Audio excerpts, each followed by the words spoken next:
Bonjour, dans cette deuxième partie sur les gaz parfaits, nous allons essayer de résoudre 5 exercices. 3 d'entre eux sur les propriétés d'un gaz parfait. Un exercice sur les transformations thermomécaniques ou thermodynamiques subies par un gaz parfait. Et enfin, un dernier exercice sur l'interprétation d'une ou plusieurs transformations déjà représentées dans le plan du Clapeyron. Voilà le premier exercice. Alors, avant de continuer, je vous conseille de mettre la vidéo en pause afin de vous donner le temps d'essayer de résoudre l'exercice avant de voir la solution. Bon, dans cet exercice, on nous a donné la masse volumique d'un gaz parfait dans les conditions de pression et de température qui sont P égale à 0,69 atmosphères et T égale à 21 degrés Celsius. On nous a demandé de calculer sa masse molaire.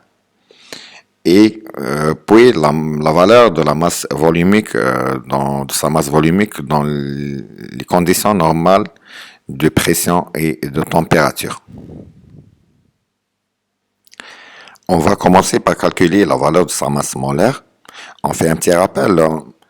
La masse volumique d'un gaz parfait qui représente la masse d'un volume d'un gaz parfait, ρ égale à M sur V.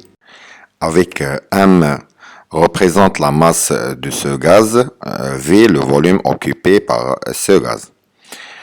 M, la masse égale au nombre du mol fois la masse molaire. Et V de l'équation du gaz parfait égale à nRT sur P. D'où ρ, la masse volumique de ce gaz égale à sa masse molaire fois la pression sur RT. Alors la masse molaire de ce gaz égale à ρ fois RT sur P. Donc ρ, qui est sa masse volumique, égale à 2,48 grammes par litre. On prend la valeur de R 0,082 litres atmosphère mol moins 1 Kelvin moins 1. Je prends la température en Kelvin, 21 degrés Celsius, c'est 294 Kelvin sur 0,69 atmosphère. Voilà la valeur de la masse molaire de ce gaz qui est égale à 86,65.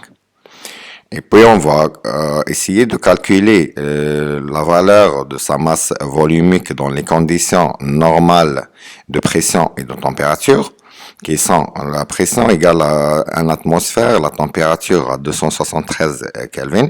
Donc je prends directement la relation de la masse volumique qui est égale à la masse molaire fois la pression sur RT. Donc la masse molaire égale à 86,65 grammes par mol. La pression en atmosphère, R, égale à 0,082 parce que j'ai pris la pression en atmosphère. Et la température égale à 273. Donc, sa nouvelle valeur, la masse volumique, cette fois-ci, égale à 3,87 grammes litre moins 1. Et voilà, on a calculé la masse molaire de ce gaz et la valeur de sa masse volumique dans les conditions normales de pression et de température. On passe à l'exercice 2. À nouveau, je vous conseille de mettre la vidéo en pause et essayer de résoudre l'exercice tout seul. Voilà cette fois-ci 20 grammes d'un gaz parfait. Sa masse molaire est de 44 grammes par mol. Et dans les conditions de pression et de température, 37 degrés Celsius et 4,5 10 puissance 5 pascal. On nous a demandé de trouver la valeur de sa masse volumique dans ces conditions. Un petit rappel, 4,5 10 puissance 5 pascal égale à 4,4 atmosphères. Parce qu'un atmosphère, c'est 1,013 10 puissance 5 pascal. Donc il existe deux méthodes pour calculer la masse volumique dans ces conditions. Soit directement en passant par la valeur de la masse molaire fois la pression sur RT. Sa masse molaire est de 44, grammes mol moins 1. Et je prends la pression cette fois-ci en atmosphère, 4,4 atmosphères.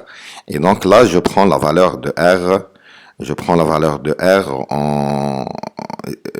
en atmosphère, litre, mol moins 1, Kelvin moins 1. Donc la valeur 0,082 et toujours la température en Kelvin. Donc 37 degrés Celsius et 310 Kelvin. Et donc voilà, je trouve la valeur de la masse volumique 769 grammes litre moins 1. Voilà si je travaille directement en pascal. Donc 44 grammes par mol qui est la masse molaire fois 4,5 10 puissance 5 pascal. Donc là, je prends la valeur de R qui est 8,31 joules mol moins 1 Kelvin moins 1 fois 310 Kelvin. Donc rho cette fois-ci égale 7686,03 grammes mètre sur mètre cube. Voilà, quand je prends la valeur de R 831, ça veut dire le volume sera en mètre cube et la pression en pascal est égale à 7,69 grammes litre moins 1. Sinon, la deuxième méthode, donc là, je vais essayer de calculer le nombre du mol. Cette fois-ci, on va calculer directement à partir de la relation ρ égale à m sur v. On a la masse qui est 20 grammes. Je vais essayer de calculer le volume à partir de l'équation du gaz parfait. Donc V égale à nRT sur P. Là, je vais prendre la pression en atmosphère, c'est-à-dire je prends la valeur de R 0,082. Et voilà, égale à 2,6 litres. Sinon, je peux calculer le volume autrement. Si je remplace directement la pression par sa valeur en pascal, qui est 4,5 10 puissance 5. Et là, je prends le R en joule mol moins 1, Kelvin moins 1, qui est 8,31. Donc, j'ai trouvé que le volume égale à 0,0026 mètres cubes, qui est égal à 2,6 litres. Et là, je remplace directement dans l'équation, dans la relation du ρ égale à m sur v. Donc, on a 20 grammes sur 2,6 égale à 7,69 grammes litre moins 1. Donc, voilà, avec deux méthodes, j'ai calculé la valeur de la masse volumique de ce gaz dans 6 conditions. Je passe à l'exercice 3. Donc, la masse volumique de l'argan est de 3,013 grammes par litre dans les conditions de pression et de température 1,722 atmosphères et 273 Kelvin. Donc, comme en premier exercice, donc on va essayer de calculer sa masse molaire et puis la masse volumique de ce gaz dans les conditions normales de pression et de température. Je vous laisse faire cet exercice tout seul et je vous donne directement les valeurs trouvées pour vérifier vos résultats. Donc, la masse molaire est de 39,95 grammes mol moins 1. La masse volumique dans les conditions normales de pression et de température égale à 1,78. La densité, cette fois-ci, qui est indépendante des conditions, qui est égale à M sur M du gaz, la masse molaire du gaz sur 29, égale à 1,38. Et voilà, je passe à l'exercice 4 sur les transformations thermomécaniques ou thermodynamiques subies par un gaz parfait. À nouveau, je vous conseille de mettre la vidéo en pause afin de vous donner le temps d'essayer de résoudre l'exercice avant de voir la solution. Dans cet exercice et pour chaque transformation, on nous demande de calculer une des variables V, P, O, T avec la représentation de cette transformation dans le plan du Clapeyron. Bon, on commence par la transformation isotherme de l'état 1 défini par P1 en atmosphère et V1 3 litres, T1 25 degrés Celsius à l'état 2, P2, 3 atmosphères. On nous a demandé de calculer V2. Donc voilà une transformation isotherme. Donc la température reste constante. Les variables d'état qui définissent l'état 1, c'est V1, T1, P1 et N, qui est le nombre du mol. Les variables d'état qui définissent l'état 2 sont V2, T2 qui est égal à T1, P2 et N. Pour une transformation isotherme, le P et V égale à une constante. Ça veut dire P1 fois V1 égale à P2 fois V2.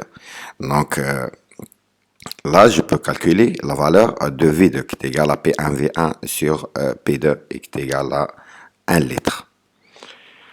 N, le nombre du mol, égale à P1 de l'équation du gaz parfait, égale à P1V1 sur RT, égale à 1 en atmosphère fois 3 litres sur 0,082.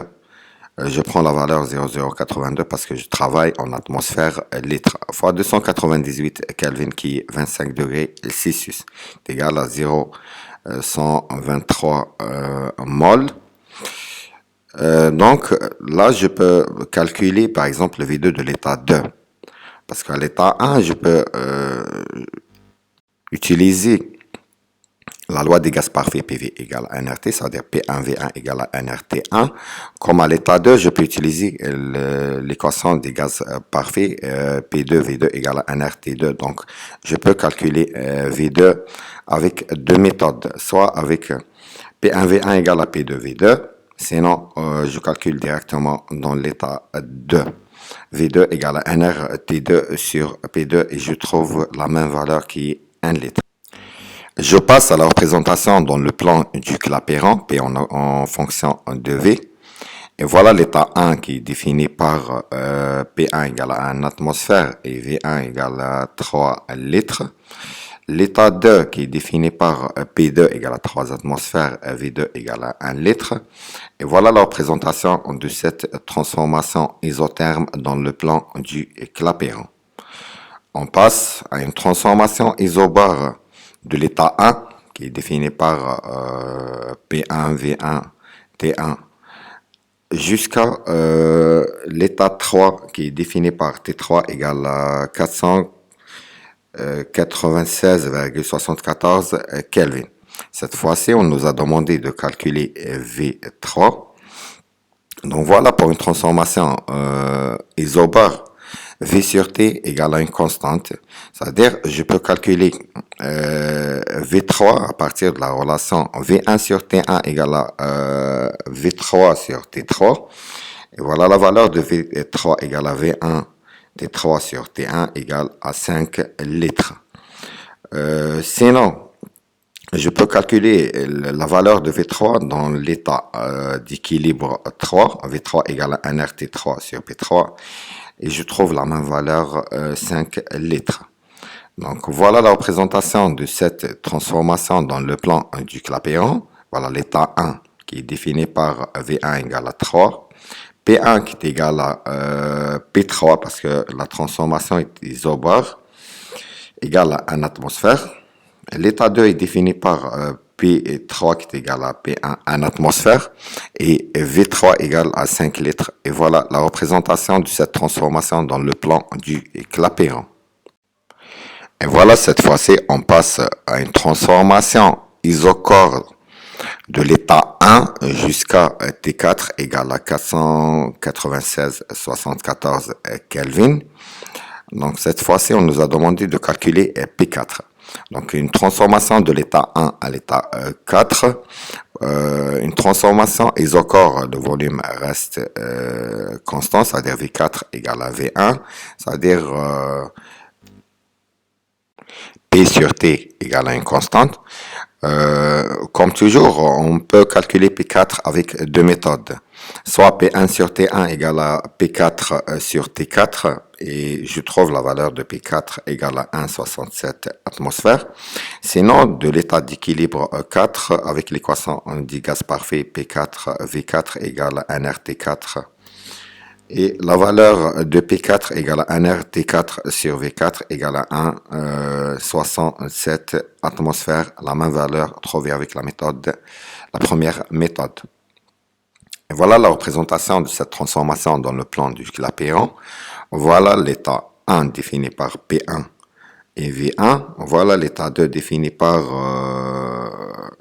l'état 4 défini par V4 qui est égal à V1 de 3 litres et P4 qui est égal à 1,67 atmosphères. Et voilà la transformation, la représentation de cette transformation dans le plan du Clapeyron. Et bon, cette fois-ci,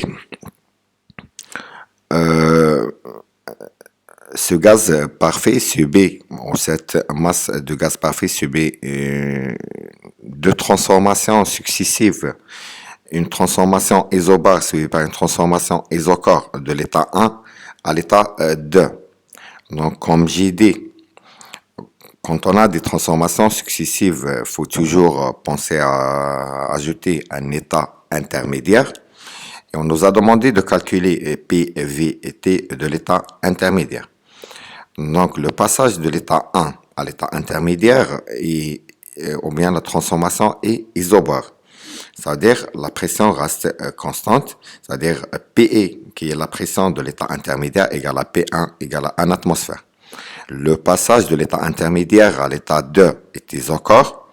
Ça veut dire VE, qui est le volume de l'état intermédiaire, égal à V2, le volume de l'état 2, est égal à 1 litre. Pour le nombre du mol, on a déjà calculé le nombre du mol qui est égal à 0,123 mol. Alors, le problème, c'est TE. Donc, on peut calculer TE avec trois méthodes. Soit le passage de l'état 1 à l'état E qui est un passage isobare. Donc, V1 sur T1 égale à VE sur TE, avec VE égale à V2. Sinon, le passage de l'état E à l'état 2, une transformation isocore. Donc, PE sur TE égale à P2 sur T2, avec PE c'est P1. Sinon, avec l'équation du gaz parfait dans l'état d'équilibre E. Donc, TE égale à PEVE sur NR, avec PE c'est P1 et VE c'est V2. Et on trouve pour les trois méthodes une température qui est égale à 99,33 Kelvin. Et voilà la représentation dans le plan du Clapeyron de ces deux transformations successives. Donc, je prends l'état 1 qui est défini par V1 égale à 3 litres, P1 égale à 1 litre, 1 atmosphère, pardon.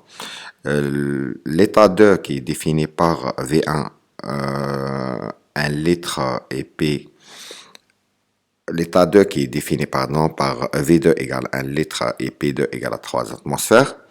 Donc, le passage de l'état 1 à l'état intermédiaire. Donc, l'état intermédiaire est défini par PE qui est égal à P1 en atmosphère et VE qui est égal à V2 en atmosphère, 1 litre, pardon.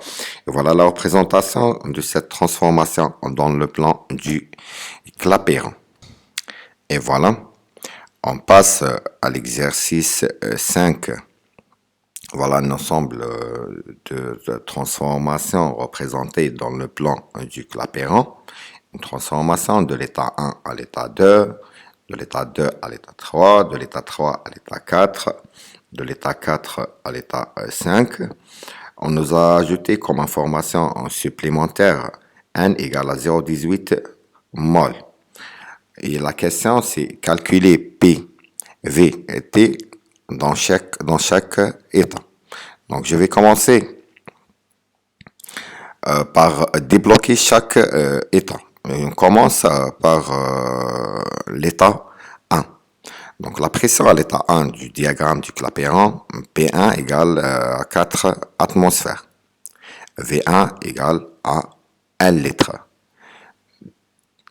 Le problème, c'est T1. Donc, à l'état d'équilibre État 1, je peux appliquer la loi des gaz parfaits P1, V1 égale à NR T1. Et donc T1 égale à P1 V1 sur NR égale à 1 fois 4 sur 0,18 qui est le nombre du mol fois 0,082. Et je trouve une valeur de 271 Kelvin pour T1. Donc je passe à l'état 2 du diagramme du Clapeyron. L'état 2 est bien défini par une pression P2 est égale à 1 atmosphère. V2, 4 litres. Et T2, donc T2, je peux soit calculer la température avec PV égale à 1 RT dans cet état d'équilibre. Sinon, le passage de l'état 1 à l'état 2, je vais vérifier ce passage. Donc P1V1 égale à P2 V2 égale à 4 litres atmosphère. Ça veut dire ce passage ou cette transformation est une transformation isotherme. Donc T2 égale à T1 directement égale à 271 Kelvin. Je passe à l'état 3 du diagramme du Clapeyron. L'état 3 pour P3 égale à P2 égale à 1 atmosphère. Donc cette transformation de l'état 2 à l'état 3 est bien isobare. V3 égale à 6 litres du diagramme du Clapeyron. Donc T3, on peut la calculer directement de l'état d'équilibre 3 qui est égal à P3 V3 sur NR qui est égal à 4,6,5 Kelvin. Sinon, avec une deuxième méthode, le passage de l'état 2 à l'état 3 est un passage ou une transformation isobare, ça veut dire V2 sur T2 égale à V3 sur T3. Et je calcule la valeur de T3 qui est égale à 406,5 Kelvin. Pour l'état 4, P4 du diagramme du Clapeyron égale à 3 atmosphères. V4 égale à V3 égale à 6 litres. Ça veut dire la transformation de l'état 3 à l'état 4 est bien isochore. Donc je peux calculer la valeur de T3 soit avec la relation P4 sur T4 égale à P3 sur T3. Et je trouve une valeur de 1219,5 Kelvin pour la température T4. Sinon, dans l'état d'équilibre 4, T4 égale à P4 V4 sur NR. Et pour l'état 5, la valeur de P5 égale à la valeur de P4 du diagramme du Clapeyron égale à 3 atmosphères. Et V5 égale à 4 tiers litres de l'état du diagramme du Clapeyron. Et pour T3, soit dans l'état 5, je peux appliquer la loi des gaz parfaits T5 égale à P5 V5 sur NR. Je trouve une valeur de 271 Kelvin.